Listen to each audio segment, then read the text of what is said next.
I've never really been big on my feelings or really expressing what was going on in my life, like ever. And for the last few months, my throat chakra has been giving me a hard time. A lot of people in my family are beginning to bring up things from my past that I choose not to remember. It took me years of therapy and counseling to have somewhat of a sustainable life. My entire life, I had memories of things that was happening that stayed with me. Trauma stays with you. Of me being 8-year-old, hiding under a table in fear, seeing my mom getting thrown down the stairs, and the torture I had while growing up going to and from school. My entire life, I never had any peace. I was always told to shut up, and I was always told not to say anything. So I didn't. I was threatened to not speak about what was going on at home, and then I was bribed with toys and everything I could ever want. I was a spoiled kid who was miserable.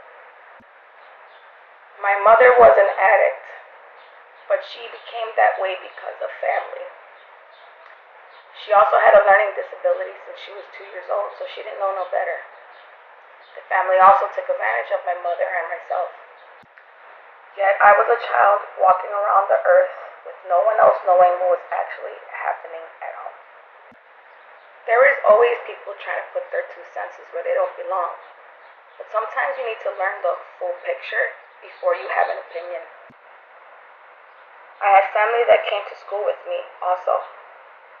That's a deeper story, but it didn't help. I ended up having boys touch on me without me asking. I had girls picking on me and starting fights. I had parents talking about me, and even teachers and staff. I walked on a completely opposite side of the street to avoid seeing my mother and anything to do with her. I was afraid to sleep with the light off because of what was creeping in the night, and I was afraid to use the bathroom because of things that were happening behind doors. It produced a fear in me that created me as an adult to have a safety blanket, and I peed in my bed until I was well into my teenagehood out of fear. No one bothered to ask me how I was doing and how I was dealing with all the drama. I was suicidal since the age of 8. I have been in and out of psychiatric wards. I chose to become a therapist who now seeks help from a therapist when I realize I am not okay. Look, for